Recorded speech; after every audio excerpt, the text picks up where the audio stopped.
하나님 아버지 감사합니다. 주님 오신 날을 기념하는 성탄절 예배를 하나님 앞에 드립니다.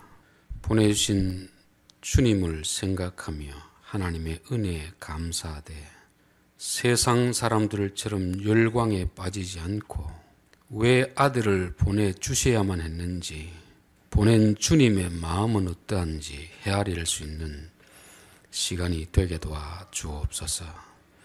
예수님의 이름으로 기도하옵나이다. 아멘. 성탄절이 되면 사람마다 성탄절을 보내는 의미는 다 다를 것이라 봅니다. 특별히 이제 어린아이들, 그들은 성탄절이 되면 무슨 선물을 받을 것인가를 기대하고 있습니다. 정작 생일은 예수님 생일인데 자기의 생일과는 전혀 상관없이 자기들의 어떤 선물을 기대하는 그런 사람들이 있습니다. 저는 오늘 세상 사람들이 그런 사람들이 아닌가. 서울 어느 백화점에는 성탄 추리를 얼마나 잘했는지 그것을 보기 위해서 많은 사람들이 몰려와서 인원을 제한했답니다. 그들은 예수님을 생각해서 그 추리를 하겠습니까? 사람들의 심리를 이용해서 장사하기 위해서 하겠습니까? 장사하기 위해서 하는 것입니다. 두 번째 부류는 동방박사 같은 사람들입니다. 멀리서나마 예수님의 생일을 축하해 주기 위해서 예물을 들고 찾아온 사람입니다. 오늘 한국교회 성탄절 예배는 거의 이 수준에서 머물고 있습니다. 그러나 그들은 예물을 주고 떠났습니다. 그렇다면 우리는 이제 어떤 의미로 성탄절을 지킬 것인가 한번 좀 생각해 봐야 될 줄 믿습니다. 예수 믿는 사람들이 첫 번째 부류처럼 아이들처럼 백화점처럼 그렇게 성탄절을 생각하는 사람은 저는 없으리라 봅니다. 두 번째, 예수님의 성탄절을 감사하면서 예물을 드리는 그 정도까지는 대부분의 사람들이 생각하고 있습니다. 그러나 그 정도 가지고 우리가 이해해서 되겠는가? 우리 지동교회가 내년이면 100주년이 됩니다. 여러분, 100주년이 되는 교회 성도들의 수준과 교회를 개척하고 10년 안 되는 이런 교인들의 수준과 같아서는 되겠습니까? 고린도전서 13장에 보면 내가 어렸을 때는 말하는 것이 어린아이와 같고 깨닫는 것이 어린아이와 같고 생각하는 것이 어린아이와 같다가 장성한 사람이 되어서는 어린아이의 일을 버렸노라. 여러분, 나이가 들어간다는 것은 무슨 뜻이겠습니까? 생각이 달라지는 거죠. 어릴 때는 자기 중심적인 생각을 가지고 살아갑니다. 나이가 들어도 자기 중심적으로 살아가면 그 사람은 여전히 어린아이입니다. 그러나 나이가 들어간다는 것은 철이 들어간다는 것이고, 철이 들어간다는 것은 다른 사람을 생각하는 사람이고 공동체를 생각하는 사람이 철이 들어가는 사람입니다. 그래서 우리는 항상 어떤 사건을 볼 때 내 중심적으로만 생각하면 그것은 아직도 어린아이입니다. 아무리 나이가 많이 들어도 교회가 100년 아니라 200년이 되어도 여전히 자기 중심적인 생각을 하고 있다면 영적인 어린아이의 수준에 머물고 있는 것입니다. 그러나 어리더라도 타인을 생각하고 공동체를 생각하는 사람이 있습니다. 이런 사람이 바로 성숙한 사람이라 저는 그렇게 생각합니다. 그래서 지동교회도 내년이면 100년이라면 100년에 걸맞는 믿음이 있어야 됩니다. 생각하는 것이 나 중심이 아니고 좀 더 다른 사람을 배려하는 차원에서 생각을 해야 될 줄 믿습니다. 성탄절을 맞이하여서 우리가 축하를 하고 하는 것은 다 누구 중심적입니까? 내 중심적입니다. 나를 구원해 주신 하나님께 감사하는 것이죠. 그게 잘못되었다는 것이 아니고 이제는 그 수준을 좀 벗어나야 되지 않겠나. 그 아들을 보낸 아버지의 심정을 좀 헤아릴 수 있어야 되지 않겠나. 그 아들을 보낸 아버지의 심정, 또 하늘의 좋은 영화로운 자리를 두고 이 땅에 내려와야 했던 예수님의 마음을 좀 헤아릴 수 있어야 되지 않겠나. 또 마리아와 같은 사람, 아직도 결혼했지만 남자와 잠자리를 하지 않은 상태에서 임신을 했다고 하면 동네 사람들에게 얼마나 조롱과 멸시를 받을 것인가. 그럼에도 불구하고 주의 뜻이 이루어지기를 원합니다. 그 마음을 좀 헤아릴 수 있어야 되지 않겠나 그런 생각이 드는 것입니다. 제가 예전에 어떤 책을 하나 봤었는데 제목이 너무 마음에 들었습니다. 과학은 열광이 아니라 성찰이다. 그때 하여튼 그 시대에 무슨 사건이 있어가지고 사람들이 막 열광할 때 한 과학자가 써낸 책입니다. 과학은 열광이 아니고 성찰이다. 저는 오늘 신앙이 꼭 그와 같다 하는 것입니다. 신앙은 열광이 아닙니다. 이벤트가 아닙니다. 일시적 행사가 아닙니다. 신앙은 성찰을 필요로 한다 하는 것입니다. 저는 오늘 우리가 하나님의 마음을 헤아려야 되고 또 이 땅에 와야 되는 예수님 마음을 헤아려야 되고 조롱과 멸시를 당하지만 그 아들을 품고 잉태하고 길러야 되는 마리아의 마음을 한 번쯤 헤아리지 않는다면 우리는 열광에 끝난다 그렇게 보고 있습니다. 예수님이 태어날 때 2000년도에 이게 열광이었다면 왜 예수님이 태어날 때 많은 사람들을 동원해서 잔치를 베풀지 않았겠습니까? 밤에 양을 치는 목자 몇 사람, 동방박사들 조촐하게 생일 파티를 하는 이유는 뭐겠습니까? 이게 그렇게 열광할 일이 아니라는 거죠. 그래서 제가 오늘 제목을 슬픈 축하라고 적었다가 이게 성탄절에 너무 이게 좀 부정적인 것 같아서 그래서 성탄절 다시 한번 생각해 보기 그래 적었습니다. 사실 예수님의 생일은 잉태는 그렇게 열광할 그런 내용이 아닙니다. 어쩔 수 없이 내려왔지만 참 슬픈 그런 것입니다. 저는 이제 아이들을 군대에 보내면서 참 마음이 그렇게 좋지 않습니다. 아마 자식을 군대에 보낸 부모님들은 다 그와 같은 마음이 있을 것입니다. 어느 부모가 자식을 군대에 보내고 싶은 마음이 있겠습니까? 보낼 때는 아무런 표정을 짓지 않지만 돌아서서는 눈물을 흘리는 것이 이게 부모의 마음입니다.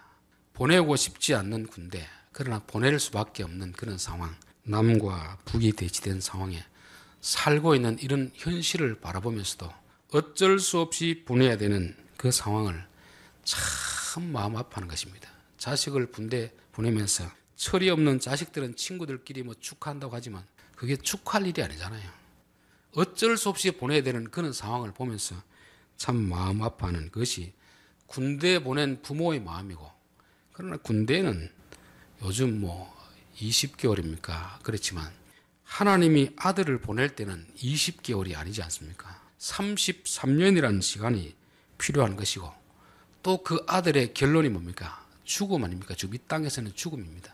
땅에서 많은 고생을 해야 되고 죽게 하는 그 아들을 보낼 때 아버지 마음이 어떨까?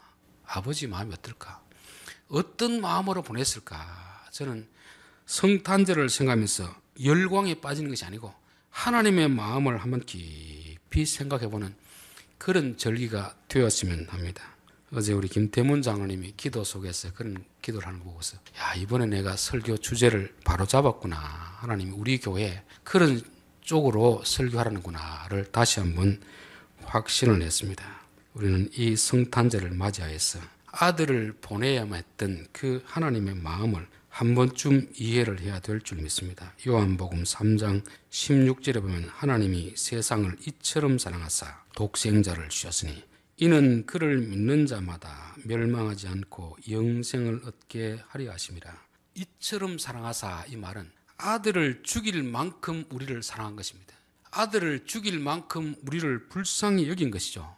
아들을 죽일 만큼, 하나뿐인 아들을 죽여야 할 만큼 이 세상에 죄악이 가득하고 이들이 그대로 두면 다 죽을 수밖에 없기 때문에 그 아들을 보내지 않으면 안 될 상황에 직면해 있었다는 것을 말씀합니다. 아들을 보내지 않고도 구원할 방법이 있었다면 굳이 아들을 보낼 필요가 있겠나?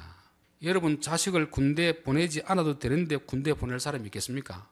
그래서 우리나라에도 보면 고위직, 권력 있는 사람들은 돈을 써서라도 권력을 이용해서라도 아들을 보내지 않으려고 하는 것이 사람들의 마음 아닙니까? 하나님은 충분히 그렇게 하지 않을 수 있음에도 불구하고 보낼 수밖에 없는 상황이 우리를 이처럼 사랑하사 그 마음을 가지고 보내신 것입니다. 그러면 그 마음을 아는 사람들은 어떤 마음으로 하나님을 대해야 되겠습니까? 하나님이 하나뿐인 아들을 내주고서라도 우리를 구원했다면 우리는 적어도 이제부터는 그 하나님의 마음을 헤아리고 하나님의 기쁨이 되는 삶을 살아야 되지 않겠습니까? 그냥 한번 성탄절에 뭐 축하하고 하는 그거 끝나면 그거는 동방박사 수준에 밖에 안 됩니다. 하나님이 가장 소중한 것을 우리를 위해서 내어주셨다면 이제 그 은혜를 알면 하나님의 기쁨을 위해서 살아야 되겠다. 그 기쁨을 위해서 사는 게 뭐겠습니까? 하나님의 영광을 위하여 사는 것이고 하나님의 말씀에 순종하는 것입니다. 전도서 12장 13절에 보면 일의 결국을 다 들었으니 하나님을 경외하고 그의 명령들을 지킬지어다. 이것이 모든 사람의 본분이니라. 하나님을 존중하고 그분의 말씀에 순종하라. 이게 성탄절을 맞으면서 하나님의 마음을 이해하는 사람이 결단해야 될 그런 것입니다. 하나님께서 뭘 큰 일을 하는 것이 아니고 마음으로 우리 존중하는 마음으로 존중. 마음으로 존중하고 그분이 말씀하시면 비록 이해가 되지 않더라도 내가 상식적으로 받아들일 수 없더라도 알겠습니다. 순종하는 그런 삶이 부모님의 마음을 이해하고 하나님의 마음을 이해하는 사람들이 생각해야 될 그런 마음의 자세인 것입니다. 그리고 두 번째는 하나님만 의지하는 삶을 살라. 하나님만. 우리는 세상에 의지하는 것이 얼마나 많이 있습니까? 돈도 의지하고 사람도 의지하고 권력도 의지하고 이것저것 다 의지하지만 진짜 우리를 위하는 분은 누구겠습니까? 세상에는 부모님이고 영적으로 보면 하나님밖에 없습니다. 의지해서는 안 될 것을 의지하지 말고 진짜 의지해야 될 대상을 의지하는 것이 그분의 마음을 기쁘게 하는 것이다 생각됩니다. 우리 베드로전서 5장 6절도 한번 말씀을 드렸습니다. 그러므로 하나님의 능하신 손 아래에서 겸손하라. 때가 되면 너희를 높이시리라. 너희 염려를 다 주께 맡기라. 이는 그가 너희를 돌보심이라. 우리는 이제 5장 6절 7절을 따로 이렇게 분리해서 이렇게 보는데 헬라 문법을 보다 보니까 이 부사적 분사라고 해서 그건 뭐냐면은 요 뒤에 7절이 앞에 절에 종속되어 있다 그렇게 설명하더라고요. 즉 겸손한 것이 무엇인가? 너희 염려를 다 주께 맡기라. 교만은 뭐겠습니까? 염려하는 것이 교만이죠. 내게 어려운 일이 있으면 내가 할 수 없으면 부모님께 도움을 청하는 것이 자식의 도리입니다. 내가 어려움이 있음에도 불구하고 부모님께 도움을 청하지 않고 자기 스스로 해결을 하려고 하다 보니까 이게 염려하고 근심하는 거 아닙니까? 저는 그래서 늘 우리가 염려하고 걱정하는 것은 믿음이 없기 때문이다. 교만하기 때문이다. 우리에게 걱정, 근심이 있을 때 내가 스스로 해결할 수 있는 문제는 하면은 염려가 되지 않습니다. 염려가 된다는 것은 내가 할 수 없는 일을 내가 하려고 하기 때문에 염려가 되거든요. 그게 바로 교만입니다. 너희들 겸손하라. 때가 되면 너희를 높이시리라. 너희들이 겸손하게 하나님을 의지하고 하나님께 도움을 구하면 그 염려에서 너희를 자유케 하리라. 너희를 높여주시리라. 여러분 어려운 일이 닥쳤을 때 하나님을 의지할 수 있기를 바라겠습니다. 하나님이 의지하라고 세상의 것을 의지하지 말라고 우리에게 아들을 보내주신 거 아닙니까? 너희들이 필요하면 나는 아들을 죽여서라도 너희들을 도와준다는 것입니다. 부모는 아무리 악한 부모일지라도 자식에게는 좋은 것을 주시는 것이 부모 마음입니다. 세상에 부모보다 더 좋은 그런 분이 어디 있겠습니까? 나를 위해서라면 자기 목숨을 내어놓고라도 우리에게 좋은 걸 주시는 것이 부모인데 하물며 하늘에 계신 아버지가 그렇지 않겠느냐. 그래서 저는 우리 성도들이 어려움이 있을 때마다 스스로 해결하려고 끙끙 앓지 마시고 하나님 앞에 기도하십시오. 그러면 하나님께서 들어주십니다. 물론 들어준다는 것은 내가 원하는 대로 다 들어준다는 것이 아닙니다. 하나님이 보시기에 가장 좋은 길로 인도해 주시는 것입니다. 기도하고 내가 원하는 것이 이루어지지 않았다고 해도 원망할 필요가 없습니다. 왜? 기도를 들으신 하나님께서는 내가 원하는 것보다 더 좋은 길로 인도해 주시기 때문에 그런 것이고 하나님이 그런 결과를 주셨을 때는 감사만 하면 됩니다. 감사. 그래서 욥이 재산을 잃고 자식을 잃고 병이 들어도 감사한 이유가 뭡니까? 주신 이도 여호와이시오. 취하신 이도 여호와이시니 주실 때는 주는 것이 복이 되기 때문에 주는 것이고 거두어 가실 때는 거두어 가는 것이 우리에게 유익이 되기 때문에 거두어 가시는 것입니다. 우리는 항상 하나님을 의지하고 하나님이 주신 결과에 감사하면 되는 것입니다. 그리고 예수님의 마음을 한번 보겠습니다. 여러분, 우리는 뭐 세상에 태어날 때 내가 선택해서 태어나지 않지 않습니까? 우리는 그냥 수동적으로 태어나게 되는 것입니다. 그러나 예수님은 수동적으로 태어난 것이 아니거든요. 삼위 하나님께서 천상에서 회의를 했습니다. 땅에 있는 저 백성들 불쌍해서 내가 못 보겠다. 저 백성들을 구원하기 위해서는 누군가는 죽어야 되는데 누가 죽을래? 그럴 때 예수님이 아버지 제가 가겠습니다. 제가 가겠습니다. 그때 성령님께서 저는 가서 아들을 돕겠습니다. 천상에서 회의가 그런 회의 결론을 도출하고 나서 때가 되어서 예수님이 육신의 몸을 입고 온 것입니다. 그러니까 우리하고는 근본적으로 다른 것이죠. 인간의 몸을 입고 왔지만 자기 의지적 결단을 가지고 온 것입니다. 예수님이 오신 것은 우리를 구원하기 위해서 왔습니다. 여러분, 구원이 뭐고 타락이 뭐겠습니까? 타락은 바로 아버지의 말씀에 불순종한 것이 타락입니다. 구원은 아버지의 말씀에 순종한 것이 구원입니다. 선악과 먹지 마라, 먹으면 죽는다고 했을 때 싫습니다. 이게 타락 아닙니까? 이게 타락. 구원은 뭐겠습니까? 먹지 마라, 네 알겠습니다. 이게 구원입니다. 하나님 앞에 우리가 살아가는 방식은 말씀에 순종하는 것이 구원이고 말씀을 거역하는 것이 타락입니다. 이런 사람들을 구원해 줬는데 이들이 여전히 구원받고도 하나님의 말씀을 거스른다면 그것은 구원해 준 아무런 효과가 나타나지 않는 것입니다. 그래서 예수님은 순종이 가장 중요하다는 것을 가르치기 위해서 자신이 순종하셨습니다. 그래서 본체는 하나님이지만 그 영광을 버려두시고 아버지의 말씀에 순종해서 땅에 오되 가장 낮고 천한 곳에 오셨습니다. 무엇 때문에 그렇습니까? 순종하기 위해서. 순종해야 구원이 이루어지기 때문에 그런 것입니다. 그러면서 그분은 우리에게 순종을 가르쳐 주신 것입니다. 저는 신앙생활하면서 순종을 배우지 못하면 아무것도 배운 것이 아닙니다. 믿음 하는데 믿음의 한쪽 편에 있는 것이 뭐겠습니까? 순종입니다. 순종이 없는 믿음은 가짜 믿음이에요.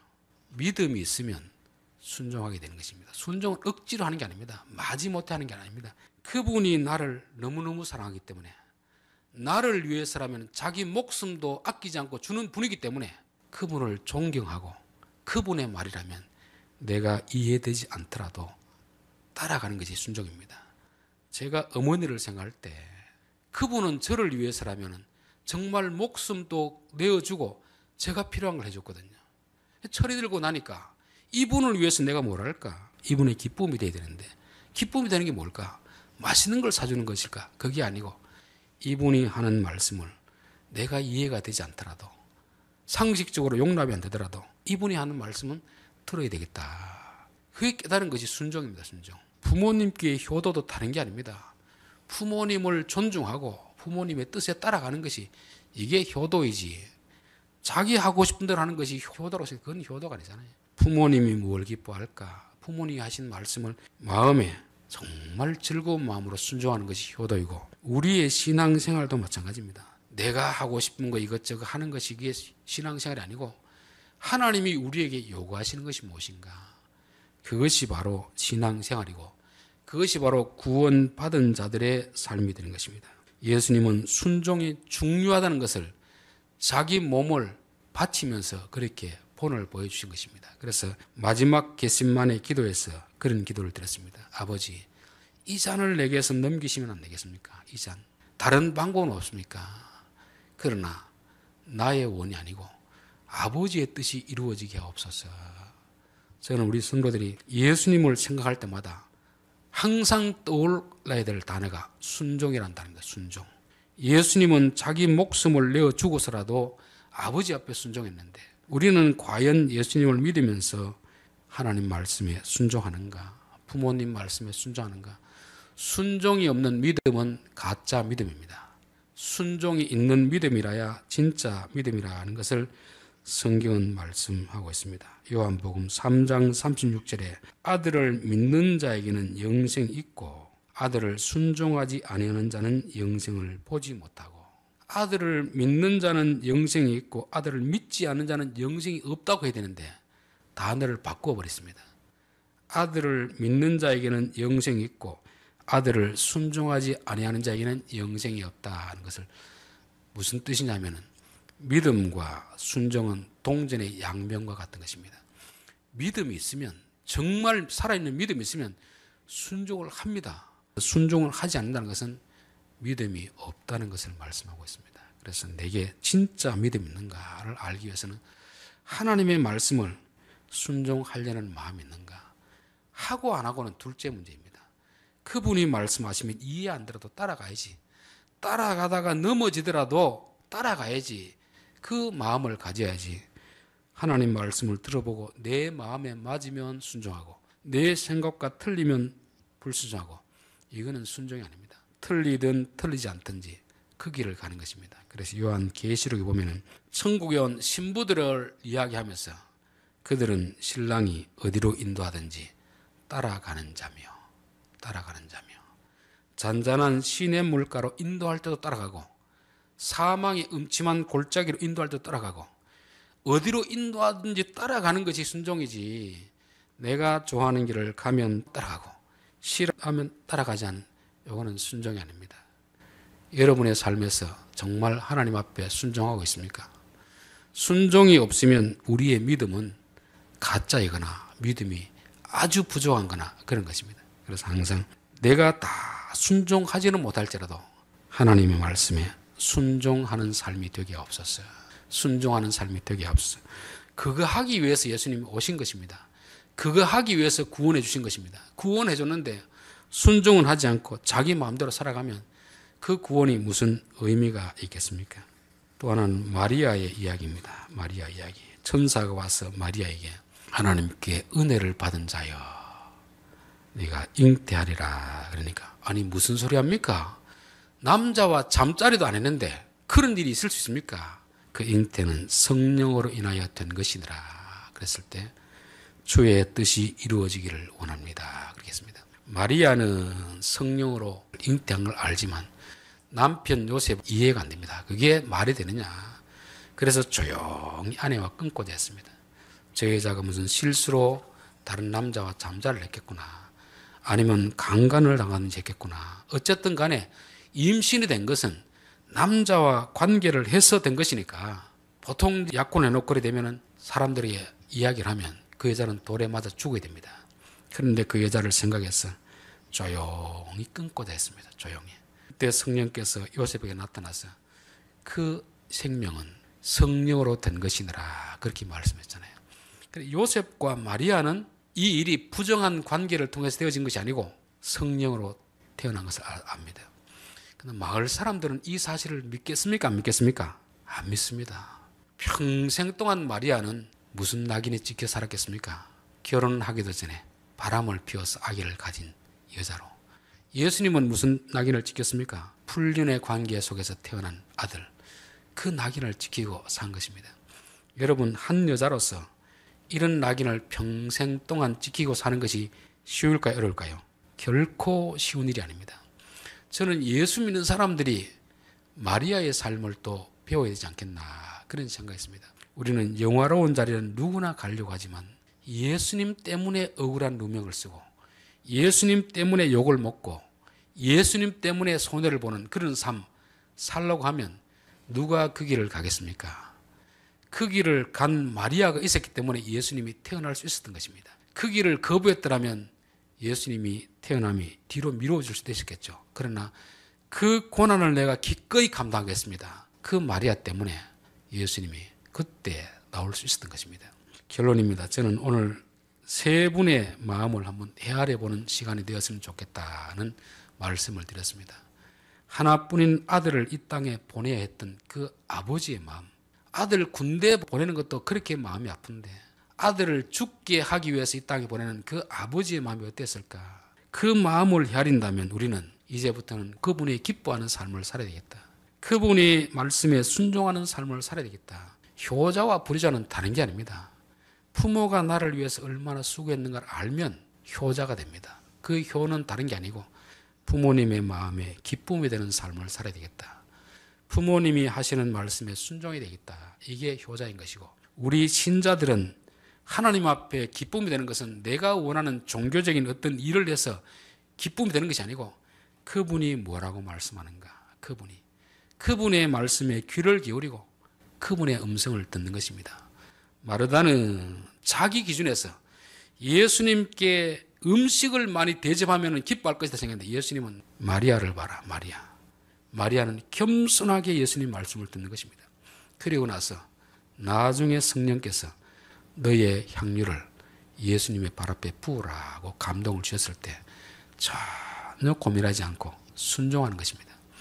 여러분, 순종은 하나님의 말씀에 순종하는 것이지 내가 하고 싶은 일을 하는 게 아닙니다. 내가 하기 싫더라도 부담이 되더라도 하나님의 말씀이라면 하는 것이 순종입니다. 예수님은 그 순종을 보여주기 위해서 이 땅에 오신 것입니다. 구원은 순종하는 것이 구원이고 타락은 순종하지 않는 것이 타락입니다. 우리는 순종과 불순종을 너무 도덕적 윤리로만 생각하는데 그게 구원과 타락이 갈리는 분기점입니다. 분기점. 하나님이 말씀하시면 제가 순종하겠습니다. 하나님이 싫다고 하면 하지 않겠습니다. 내가 순종이 있으면 믿음의 사람인 것이고 순종이 없으면 믿음이 없거나 믿음이 아주 미약한 그런 상태입니다. 마리아는 천사의 요구를 받아들이면 이제부터 동네 사람들에게 손가락질을 받고 살 것을 뻔히 알았습니다. 그렇지만 나를 통하여서 하나님 뜻이 이루어진다면 기꺼이 그 고난을 감내하겠습니다. 솔직히 우리가 예수 믿는 사람들을 직장 생활하면서 예수 믿는다는 거 이야기하면 불이익을 당할 수가 있습니다. 그럼에도 불구하고 내가 당하는 불이익이 믿음 때문에 당하는 불이익이고 손해라면 기꺼이 하겠습니다. 이 마음의 자세를 가져야 하나님 앞에 기쁨이 되는 삶을 살 수가 있습니다. 기도드리겠습니다. 하나님 아버지, 성탄절에 열광에 빠지는 것이 아니라 우리 자신을 깊이 성찰해 볼 수 있는 시간이 되게 도와 주시옵소서.